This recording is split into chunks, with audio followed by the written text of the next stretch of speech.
Hello students, welcome to Legacy Academy. In today's video, we are going to discuss about that why Antarctica is turning green, as you can see from this particular image, and why it is a cause for concern among the environmentalists as well as among the geographers and climatologists. So first of all, to give you the brief background of the topic which we are discussing today, what the recent research have suggested as published in the well-known journal called as Nature Geoscience, that the plant cover across the entire Antarctic Peninsula. Antarctic Peninsula is a separate, we can say extended part of Antarctica. We will talk about that later. But across the entire Antarctic Peninsula, the plant cover has increased by more than 10 times in the past few decades only. It is the beginning of what is referred as a dramatic transformation, where the sustained greening of the Antarctic Peninsula is observed from satellites. The analysis, as we discussed, was published by in the journal Nature Geoscience, and the research was conducted and carried out by the universities of Exeter and Hertfordshire in England and the British Antarctic Survey overall. Now, if you look at the Antarctic Peninsula, the region that we are talking about, and if you take a look at the map of Antarctica, as we can see, this is the Antarctica, and this extended region of Antarctica, we can say in the northwestern direction, is what is referred as Antarctic Peninsula. Peninsula, as we know, is a landmass that is surrounded by water from three sides. So, as we can see, it is surrounded by three sides from the Atlantic Ocean, Atlantic Ocean itself. So, it is basically a mountainous area also, and this can be defined as a long mountainous extension of Antarctica that points north toward the South America. So, if you go further in the north, here you have the continent of South America. Now, if you look at the extent of warming that has been observed in Antarctic. So, as you know that due to the increase in the greenhouse gases concentration, industrialization, vehicular emission, we know that the entire world itself is getting warmer, or we can say the entire atmosphere, global atmosphere is getting warmer. In this context, a report that is published by IPCC, that is Intergovernmental Panel on Climate Change, it has clearly mentioned that the entire earth is warming at a rate of somewhere between 0.4 to 1.18 degrees Celsius per decade. And if you compare this with the warming that is being observed in the Antarctic continent, it is warming as twice as fast the global average, and the warming rate of Antarctica stands to be somewhere between 0.22 to 0.32 degrees Celsius per decade. Within that, if we talk about the Antarctic Peninsula, that is extension of Antarctica, it is worse than the entire continent also, and it is warming 5 times faster than the global average. For example, global average, as you know, is 0.14 to 0.18. So, the Antarctic Peninsula itself is warming somewhere at the rate of 0.7 to 0.8 degrees Celsius per decade.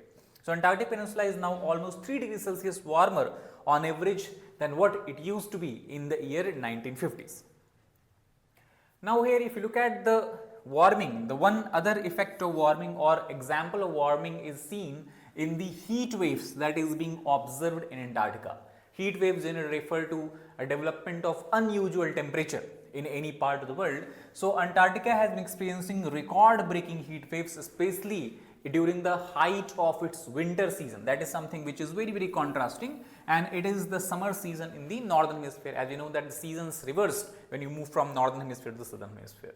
For example, if you talk about the month of July this year, ground temperature in part of the continent were around 10 degrees Celsius higher than normal, and also up to 28 degrees higher on even certain days.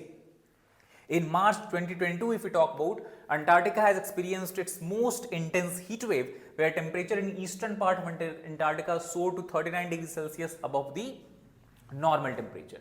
So, that is what we can try to understand, that in the plain areas, for example, a temperature increase of more than 4 to 5 degrees Celsius above normal is considered as a heat wave, while in case of Antarctica, the severity of heat wave you can understand from the fact that temperature was soaring to 39 degrees Celsius higher than the normal. And this is something that we can capture, or that we can see in this part of the map here also. As we can see, the red region represents high temperature zone, and this is something that is also happening because of the global atmospheric changes that we are witnessing. Now, what is the other observations of this particular study? So, first of all, the extent of vegetation in the Antarctic Peninsula has increased 14 times in just 35 years. Vegetation, which is mostly made up of mosses and lichen, which are the characteristic vegetation of a low temperature zones, covered less than 1 square kilometer of the entire 500,000 square kilometers of area of Antarctica Peninsula in 1986. But this 1 square kilometer patch now has increased by 12 times to 12 square kilometer by 2021. Now, this increase, or this area itself seems to be very less, but what we are concerned about is the rate at which the greening is happening, and not only the rate at which greening is happening, but the rate at which greening is increasing. It also has increased by more than 30% between 2016 and 2021. And although the actual area covered by plant life is tiny, the percentage increase in cover is astonishing according to the researchers, and it is believed that in coming future this rate will further increase, and this will have catastrophic we can say effect on the flora and fauna. So, what has the study found? If you talk about the, apart from the greening of the island, we have seen a rising temperature in Antarctica that also has resulted in a rapid decrease in the extent of sea ice, obviously because the ice cannot sustain itself above 0 degrees Celsius temperature. So, the breaking of the ice cells, mending of the ice is a common phenomena that is being observed in this area. If you talk about this particular year 2024, in this year itself, the extent of the sea ice around Antarctica was second smallest, as we can see from the satellite image, which is only slightly more than the record low that was set in the preceding year of 2023, when the extent of sea ice was minimal in the entire history.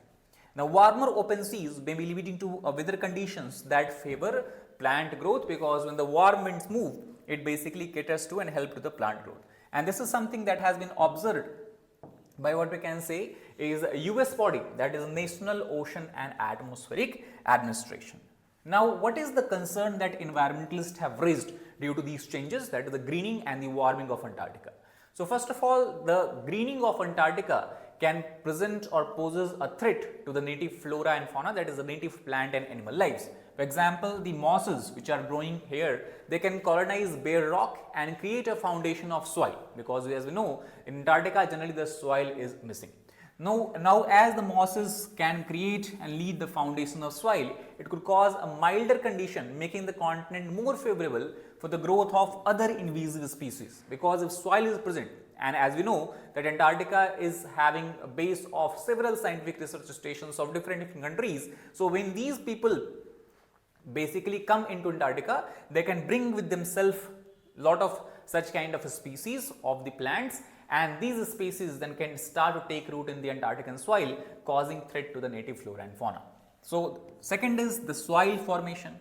Now, as you know that Antarctica is mostly poor or non-existence in the soil, but this increase in plant life will add organic matter, which will further contribute in enriching the soil and can cause the increase in the non-native and the invasive species, as we discussed. And it can be brought by the ecotourist, because Antarctica also every year hosts large number of tourists, scientists or other visitors to the continents.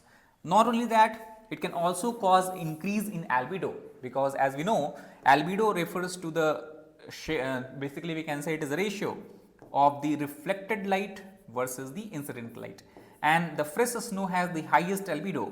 So, basically fresh snow reflects back more than 90 to 95% of the entire light that is incident on it, and thus helps in cooling of the planet. Now, imagine when this ice sheet is being replaced by the green cover, what will happen?